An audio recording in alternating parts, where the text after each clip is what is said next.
importante, na assistência social, que a gente abra as instituições de longa permanência.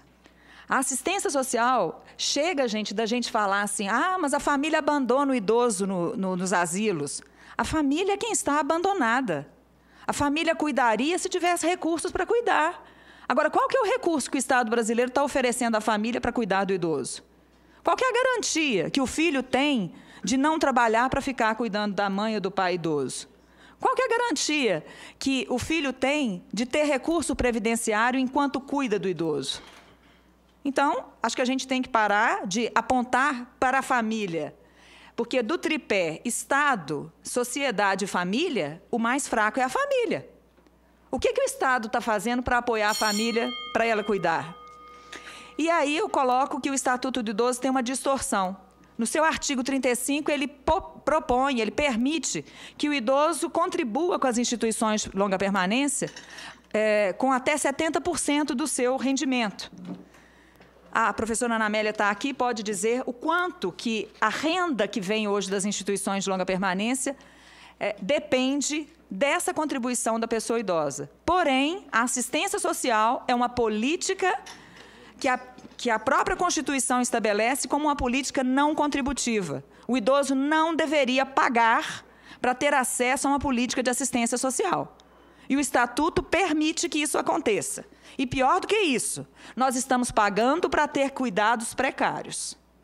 Então, eu acho que isso aqui também tem que ser revisto no próximo, ao longo de todo o ano que vem, como fazer para corrigir essa distorção. E, por fim, na própria Previdência Social, para citar aqui que está à mesa, que é a garantia do respeito ao direito à renda e a reposição das perdas na renda. Porque nós estamos tolerando também que haja um tratamento diferenciado e o que é mais grave é que a gente, exatamente porque envelhece, tem um custo de vida maior, porque o custo da velhice é maior, porque ela custa mais em termos de cuidados, em termos de recursos, que ao longo da vida você não precisa, mas pode precisar.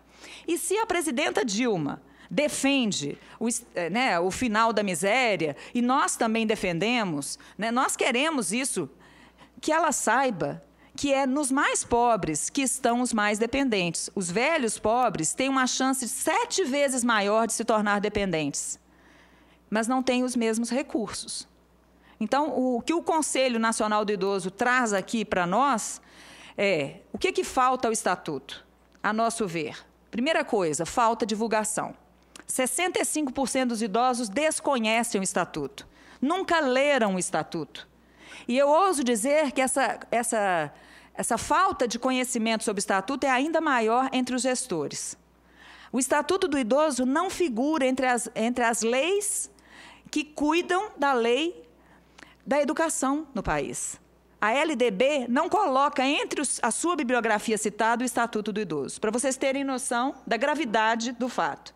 Nem tem conteúdos institucionais. O próprio Estatuto do Idoso prevê que a educação vai incorporar conteúdos relativos ao envelhecimento. Isso não acontece. O Plano Nacional de Educação que está nessa casa não contempla a pessoa idosa, não contempla a inclusão do envelhecimento como um tema da própria educação.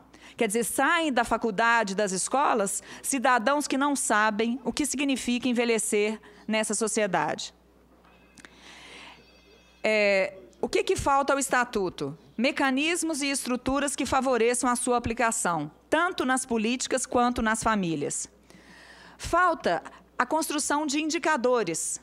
Indicadores que vão ajudar o Estado a perceber, de fato, o que mudou e o que precisa melhorar.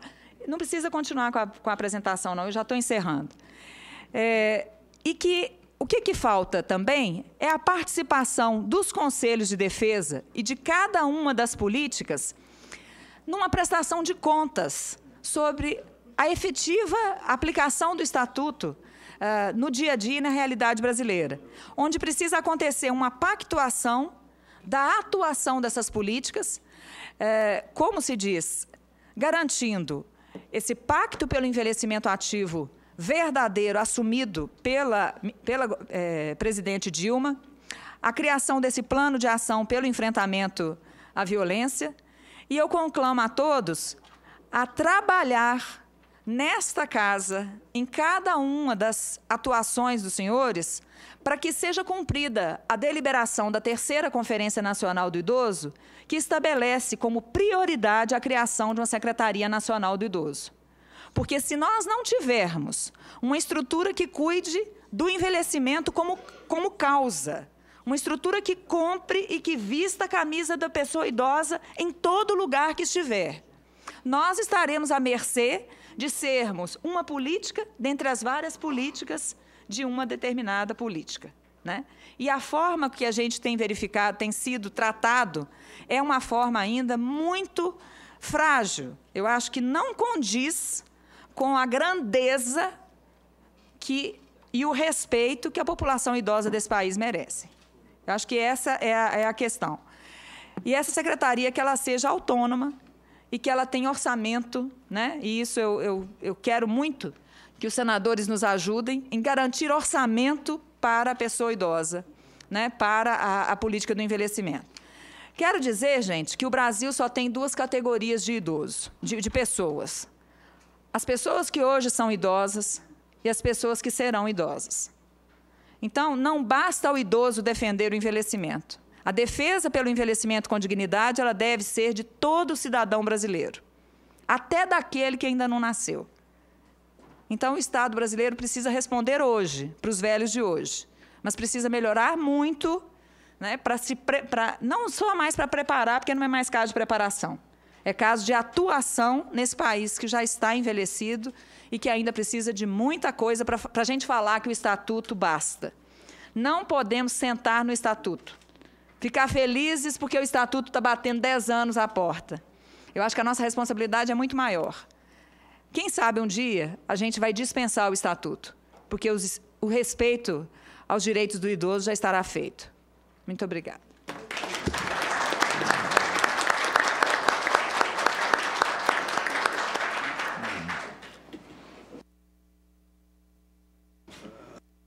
Cumprimento a senhora presidenta do Conselho Nacional dos Direitos do Idoso, Carla Cristina Giacomin, pela maneira tão assertiva com que defende aqui a situação dos idosos e a importância de todos nós, inclusive nós senadores, mas todos os membros do Congresso Nacional e responsáveis no Poder Executivo, estarmos atentos à situação dos idosos, conforme também o secretário Quirino dos Santos havia observado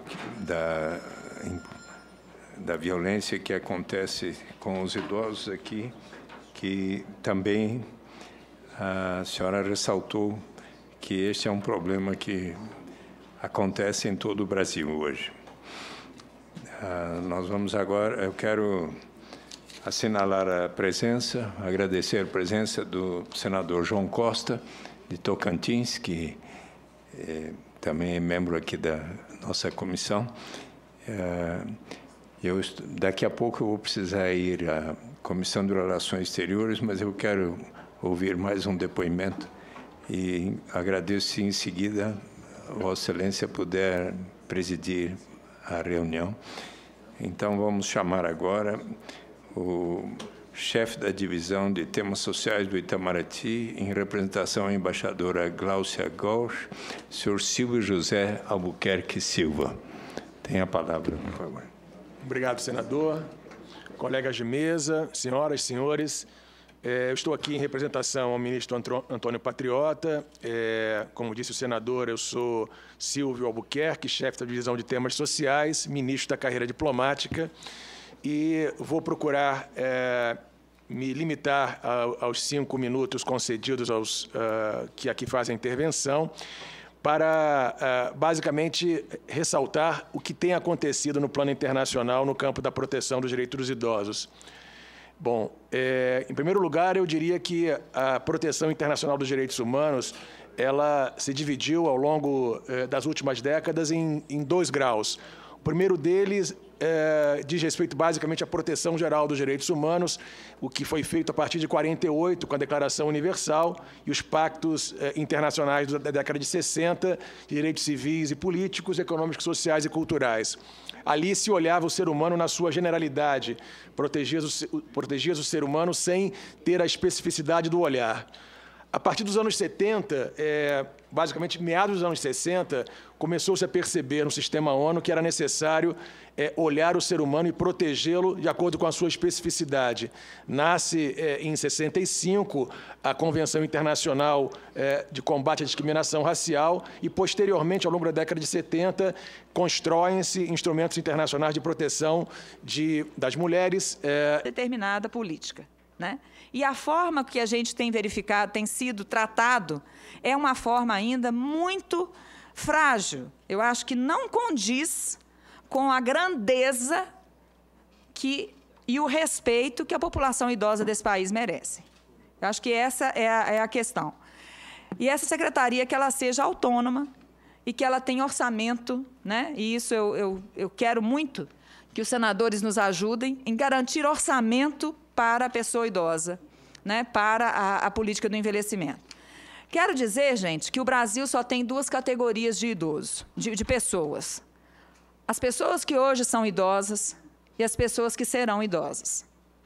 Então, não basta ao idoso defender o envelhecimento. A defesa pelo envelhecimento com dignidade, ela deve ser de todo cidadão brasileiro, até daquele que ainda não nasceu. Então, o Estado brasileiro precisa responder hoje, para os velhos de hoje, mas precisa melhorar muito, né, não só mais para preparar, porque não é mais caso de preparação, é caso de atuação nesse país que já está envelhecido e que ainda precisa de muita coisa para a gente falar que o Estatuto basta. Não podemos sentar no Estatuto, ficar felizes porque o Estatuto está batendo 10 anos à porta. Eu acho que a nossa responsabilidade é muito maior. Quem sabe um dia a gente vai dispensar o Estatuto, porque o respeito aos direitos do idoso já estará feito. Muito obrigada.